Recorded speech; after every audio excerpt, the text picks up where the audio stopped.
Nous saluons tous ceux qui nous voient, nous écoutent de par le monde entier. Et je remercie encore Dieu que vous voyez, vous écoutez, votre serviteur Noumovi Dodji Paul. Je suis responsable de camp de prière à Cohésion dans le district de Notien, spécialement au Togo. Je vous le rappelle, à vous qui nous voyez, nous écoutez, de par le monde entier, que nous parlons de la langue. La langue, je continue par le dire, c'est une richesse importante dans la vie de l'homme. Jacques a tellement donné d'explications ici au sujet de la langue. Si nous lisons le chapitre 3, du verset 9 vers le verset 10, on peut voir l'explication donnée par Jacques sur la langue. Il a dit: par elle, nous maudissons les hommes faits à l'image de Dieu. De la même bouche sortent la bénédiction et la malédiction. Mes frères, il ne faut pas qu'il en soit ainsi. La source fait-elle jaillir par la même ouverture l'eau douce et l'eau amère? Mes frères, un figuier peut-il produire des olives ou une vigne des figues? De l'eau salée ne peut pas non plus produire de l'eau douce. Vous voyez?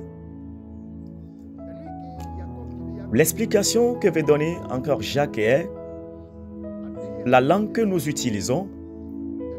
Il a dit: par elle nous bénissons et par elle nous maudissons. Alors, la langue par laquelle nous maudissons, Jacques déclare que de telles malédictions. Peut-on se dire maintenant qu'il y a une source d'eau qui produit de l'eau amère et produit en même temps de l'eau douce, ou on peut trouver un figuier qui va produire des vignes? Aucun figuier ne peut pas produire des vignes. Et une vigne des figues. De l'eau salée ne peut non plus produire de l'eau douce. Il se saisit de la langue de l'homme et la compare à deux sources d'eau. Une source d'eau qui fait jaillir de l'eau douce et une source d'eau qui fait jaillir l'eau amère. Il la compare à un arbre aussi. On ne peut pas planter un manguier qui va produire des citrons que nous connaissons. Alors, ce qu'il veut donner comme exemple, il prend une source d'eau qui ne peut pas produire de l'eau salée et de l'eau douce. C'est de l'eau salée, de l'eau douce ne peut pas sortir d'une même source d'eau. Et nous, en qui Dieu a mis de la langue, il se sert de nous pour donner cet exemple. Bien-aimés, si nous parlons de la langue, c'est vraiment effrayable. Ce que fait la langue est vraiment puissant.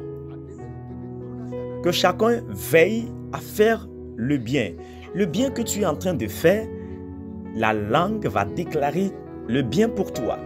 Aujourd'hui, si nous retournons dans Genèse, si aujourd'hui il y a une descendance qui souffre, à quoi est liée cette souffrance? Lorsque Cham a vu la nudité de son père et ne l'a pas couvert de pagne, lorsque le papa s'est réveillé, on lui a dit cela, il a dit à Canaan: tu seras toujours esclave à tes frères et tes parcelles de terre te seront arrachées par les nations.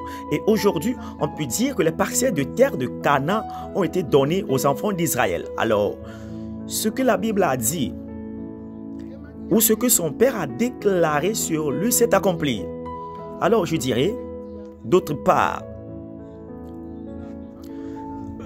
ce n'est pas qu'on ne dira pas de paroles blessantes. Les temps de les déclarer aussi existent afin que cela nous soit bénéfique à nous-mêmes, à nos partenaires de vie, à nos enfants et à notre descendance. Si des fois, tu réfléchis au sujet de ce qui se passe, il faut savoir comment utiliser ta langue pour de bons profits. Parce que tu es une source d'eau douce. tu ne peux plus produire de l'eau amère. De l'eau amère ne peut plus devenir de l'eau douce. C'est arrivé dans la Bible. Dieu est capable de le changer. Mais ceci, c'est devenu une semence qu'on plante.